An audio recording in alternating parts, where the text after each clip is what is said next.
Hello guys, तर स्वागत आहे तुमचं आपले या यूट्यूब चॅनलवरती. मित्रांनो, चॅनलवर नवीन असाल तर चॅनलला सबस्क्राईब नक्की करा आणि अशाच नवनवीन अपडेट्स आपल्या चॅनलवरती पाहत राहा. चला तर मग व्हिडिओकडे वळूयात. तर आता गजा आलेला आहे इथे इंद्राकडे. तो पाहतोय की इंद्रा काम करतोय की नाही. त्यावेळी राणी आता त्या बॉक्समध्ये शिरलेली असते आणि आता इंद्राला तो बॉक्स उचलायला गजाने सांगितलेलं असतं. गजा बोलतो की उचला, अहो आवरा पटकन. तर त्यावेळी इंद्रा बोलतो की हा बॉक्स. तर त्यावेळी गजा बोलतो की हो, तोच बॉक्स, चला आणा पटकन. असं म्हणत आता राणीला कळते की आता हाच बॉक्स उचलायचा आहे. त्यावेळी राणीलाही जरा टेन्शन येतं की सर आता हा बॉक्स कसा उचलतील. तर आता हळूहळू कसाही करून इंद्रा जो आहे तो बॉक्स उचलतो. पण आता तो बॉक्समध्ये राणी असल्यामुळे तो बॉक्स भरपूर जड झालेला असतो आणि मेन म्हणजे त्याला तो बॉक्स पकडताही येत नसतो. त्याला भीती वाटत असते की जर हा बॉक्स हे झाला तर राणी बाहेर येईल आणि त्यामुळे आता ते गजासमोर होऊ द्यायचं नव्हतं. तर त्यावेळी हळूहळू करून इंद्रा जो आहे तो बॉक्स उचलत तो गजापर्यंत जातो आणि त्यावेळी तो बॉक्स तो आत ठेवणार असतो. तर गजा बोलतो की काय झालं, खूप जास्त जड आहे का हा. तर त्यावेळी आता इंद्रा बोलतो की हो, तो जडच आहे. आणि त्यावेळी गजा बोलतो की हे पॅक वगैरे केलेलं नाही आहे, मला असं वाटतं हा बॉक्स ना इथे ठेवायलाच नको आहे. हा बॉक्स गोडाऊनमध्ये ठेवायला हवा आहे. जा आता हा बॉक्स पाठीमागच्या गोडाऊनमध्ये ठेवून या. तर त्यावेळी गजाने इंद्राला काम सांगितलेलं आहे आणि त्यावेळी इंद्रा बोलतो की हो, हा बॉक्स गोडाऊनमध्ये ठेवायचा.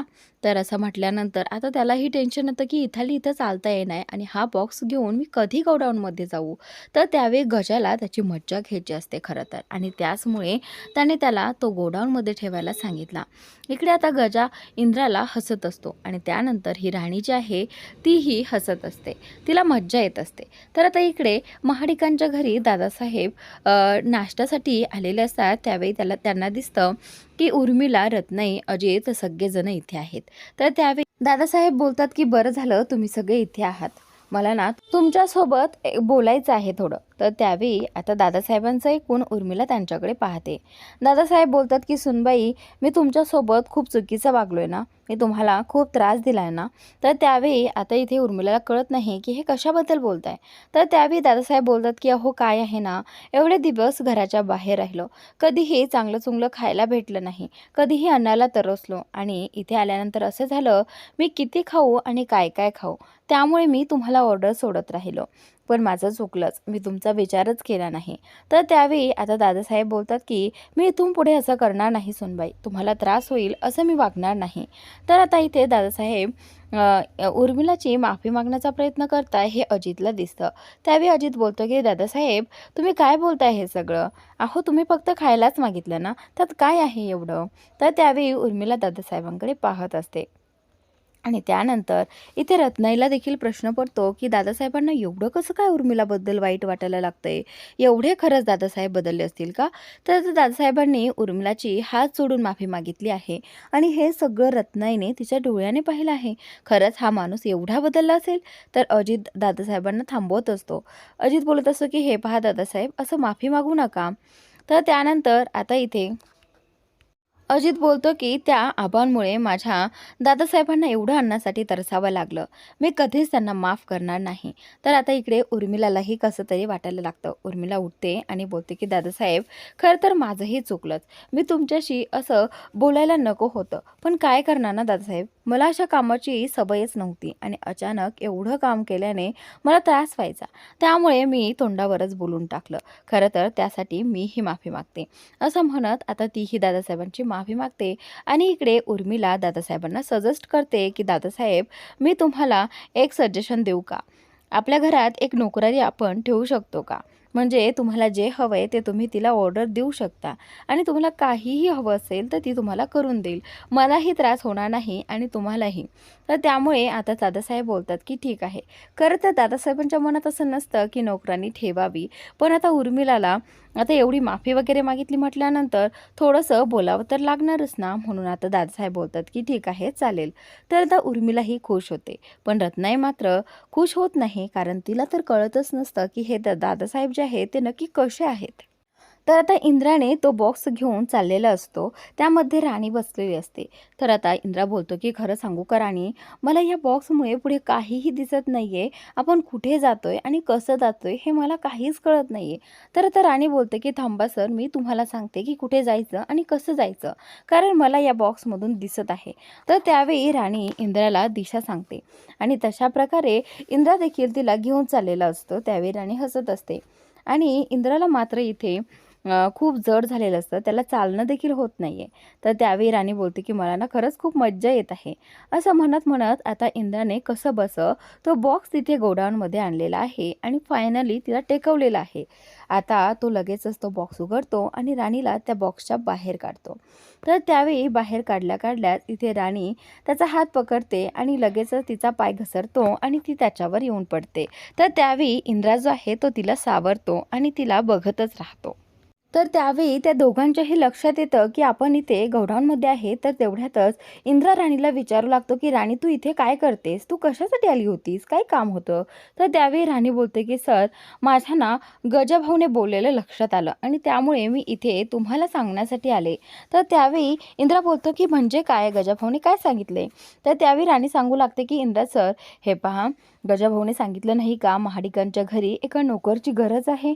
तर त्यावेळी इंद्रा बोलतो की म्हणजे तुला म्हणायचं आहे काय. तर त्यावेळी राणी बोलते की म्हणजे मला हे म्हणायचं आहे की आपणच तिथे नोकर म्हणून गेलो तर. तर आता इंद्रा बोलतो की राणी, तू काय बोलतेस हे सगळं, आणि आपण का म्हणून जायचं तिथे नोकर बनून. हे बघ, माझ्याच घरात मी नोकर म्हणून जाणार नाही, मला हे मान्य नाही आहे. तर आता राणी म्हणते की सर, आपल्याकडे हाच चान्स आहे आणि आत्ता जर गेलो तर आपण काहीतरी करू शकतो. तुम्ही या गोष्टीचा जरा विचार करा आणि मला नंतर सांगा. असं म्हणत राणी बोलते की ठीक आहे, आता मी निघते. असं म्हणत राणी जायला लागते. तेवढ्यात इंद्रा तिला पाठीमागून आवाज येतो. राणी वळून पाहते तर इंद्रा बोलतो की काळजी घे आणि नीट जा. तर त्यावेळी राणी आता ठीक आहे बोलते आणि तिथून जाऊ लागते. तर इंद्रा आता त्या गोष्टीचा विचार करतो, पण आता काम असल्यामुळे तो लगेचच तिथून निघून जातो. इकडे हे दादासाहेब जे आहेत ते एकटेच बसलेले असतात आणि त्यावेळी आता रत्नाईला खूप प्रश्न पडलेले असतात. म्हणूनच रत्नाई दादासाहेबांकडे येते आणि दादासाहेबांशी बोलायचा प्रयत्न करू लागते. तर त्यावेळी इथे रत्नाई बोलते की दादासाहेब, मला खरंच सांगा की तुम्ही खरंच उर्मिलाची मनापासून माफी मागितली. तुम्हाला तिला त्रास दिल्यानंतर एवढं वाईट वाटलं होतं. मला सांगा, तुम्ही घरापासून, माझ्यापासून इतक्या दूर राहिलात आणि तेही माझ्या गळ्यातून तुम्हीच मंगळसूत्र काढून टाकलं होतं आणि तुम्हीच आम्हाला सोडून गेले होतात. आणि त्याचमुळे माझा मुलगा अजित आणि विक्रांत दोघेही जण पोरके झाले. आणि या सगळ्याचं तुम्हाला अजिबात वाईट वाटत नाही. तुम्ही आम्हाला सोडून निघून गेलात आणि त्यानंतर आमचं काय कसं ह्याचा तुम्ही अजिबात विचार केला नाही. तर त्यावेळी आता इथे दादासाहेब बोलतात की हे बघ रत्ना, जेवढी माझी चूक होती तेवढीच तुझीही चूक होती. कारण तू नेहमीच त्या आबासाहेबांचं ऐकलंस, आपल्या नवऱ्याचं ऐकण्याचं सोडून त्या आबासाहेबांचं ऐकलंस आणि म्हणूनच आज आपल्यावरती ही वेळ आली आणि त्याच्यामुळेच मला घर घर भटकावं लागलं. मी त्याला कधीच सोडणार नाही. त्याचा फक्त माझ्या प्रॉपर्टीवरती, माझ्या हिस्स्यावरती डोळा होता. तर त्यावेळी असं म्हटल्यानंतर आता रत्नाई बोलते की माझ्यासोबत एवढं वाईट घडले, त्यामुळे आता तुम्हाला माझीही माफी मागावीशी वाटत असेल ना. तर उर्मिलाची माफी मागितली तर. तर त्यावेळी दादासाहेब बोलतात की तुला वाटतंय का की मी तुझी माफी मागावी. तर ठीक आहे, तुला जर वाटत असेल तर तू एकदा विचार कर आणि मला सांग की तुझी माफी कधी मागायची आणि कशी मागायची. तर त्यावेळी असं म्हणत दादासाहेब तिथून निघून जातात आणि त्यानंतर इकडे रत्नाई त्या गोष्टीचा विचार करत बसते. इकडे राणी जी आहे ती आता इंद्राची वाट पाहत बसलेली असते. कधी एकदा इंद्रा येईल आणि त्यानंतर ती कधी एकदा त्याला विचारेल की तुमचं काय ठरलंय त्या प्लॅनबद्दल. तर आता राणी जी आहे ती सारखी सारखी दरवाजापाशी येऊन पाहत असते की सर आले की नाही. तर त्यावेळी मालती हे सगळं पाहते आणि मालती बोलते की काय चाललंय तुझं हे सगळं, मला सांग, आज काही करायचं नाही आहे का. अगं इंद्रा येईल, त्याला भूक लागेल, आवर पटकन, स्वयंपाकाची तयारी कर. तर त्यावेळी राणी बोलते की हो. तेवढ्यातच मालती बोलते की चहा केलास का. तर त्यावेळी राणी बोलते की थांबा, आता चहा करते आणि देते तुम्हाला, असं म्हणत राणी आता तिथे चहा बनवण्यासाठी बसते. आणि बसल्यानंतर अचानकच तिला असं वाटतं की दारात कुणीतरी आले. तर ती पळतच दारापाशी येते. पण तिला वाटतं की कदाचित इंद्रजित सर होते, पण नाही, तिथं तर शेजारच्या काकू होत्या. त्या तर राणीला भाजी देण्यासाठी आल्या होत्या. त्यांनी राणीसाठी ताजी ताजी भाजी विकत घेऊन तिला दिली होती आणून, आणि आता ती थँक्यू बोलून तिथून निघूनही जाते. तर त्यानंतर थोड्याच वेळात राणीला पुन्हा वाटतं की सर आलेत. पण त्यानंतर तिथे आबा आलेले असतात. आबा बोलतात की काय झालं राणी, काही बोलायचं आहे का? तर त्यावेळी राणी बोलते की नाही आबा, असं म्हणत आता ती जी काही भाजी आणलेली असते ती तिथं ठेवते आणि तिच्या कामाला लागते. पण तिचं मन मात्र कुठल्याही कामात लागत नसतं, कारण ती इंद्राची वाट पाहत बसलेली असते. तर तेवढ्यातच ती जेव्हा जाऊन बसते तेवढ्यातच इंद्रा दरवाजातून आत पाऊल टाकतो आणि राणीला कळतंय की सर आलेत. जेव्हा इंद्रा आतमध्ये येतो तेवढ्यात मालती उठते आणि लगेचच इंद्राच्या हातातली पिशवी त्याच्या हातातून घेते. त्यावेळी राणी ही घ्यायला जाते, पण मालतीने मात्र ती घेतलेली असते. तर मालती बोलते की इंद्रा, काय झालं रे, खूप थकला आहेस का? तर इंद्राचा हात मात्र दुखत असतो. त्यावेळी मालती विचारू लागते की इंद्रा, काय रे, काय झालं तुझ्या हाताला? त्यावेळी आता इंद्राला कळत नाही की कसं सांगावं. तर तो सांगतो की काही नाही आई, जरा ना हात दुखतोय माझा. तर आई बोलते की विक्रांतने त्रास दिलाय का? काय झालं इंद्रा, मला सांग ना, आणि तुला सांगितलं होतं ना अशी कामं करायचीच नाहीत. मी या वस्तीतल्या माणसांना सांगितलं होतं ना, तुला अशी कामं सांगायची नाही म्हणून.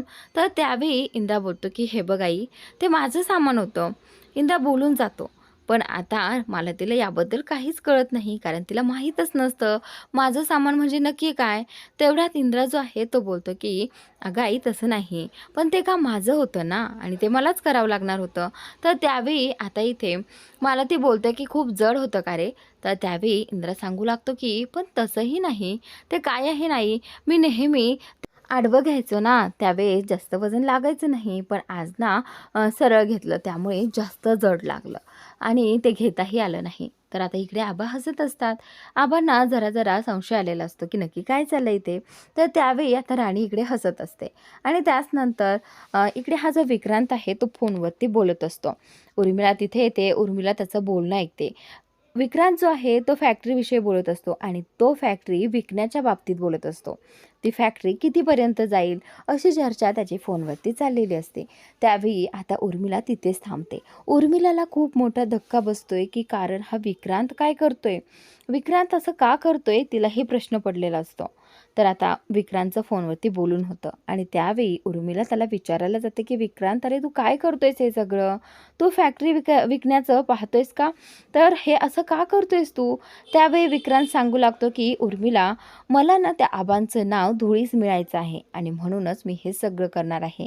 मी ती फॅक्टरी विकणार आणि मी माझी फॅक्टरी उभी करणार ना. लोक कधी म्हणतील की ती आबांची फॅक्टरी होती आणि त्याचमुळे मला ती फॅक्टरी विकायची आहे. तर आता उर्मिला बोलते की पण विक्रांत, तुला वाटतंय का जर ही फॅक्टरी विकल्यानंतर तुझी फॅक्टरी चालेलच म्हणून, आणि जर ती बंद पडली तर आपण किती तोट्यात येऊ, तुला कळतंय का? या सगळ्याचा विचार कर.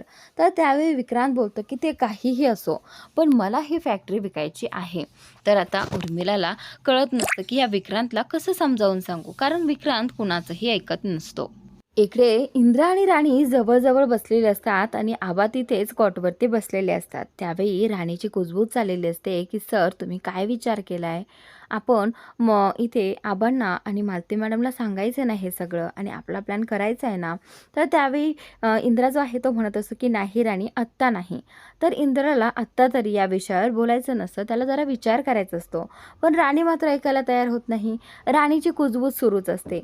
तेवढ्या तिथे ही मालती येते आणि बोलते की काय गं, काय चाललंय तुझं असं खुचूर-पुचूर? तर आता आबा बोलतात की काय झालं राणी, काही बोलायचं आहे का?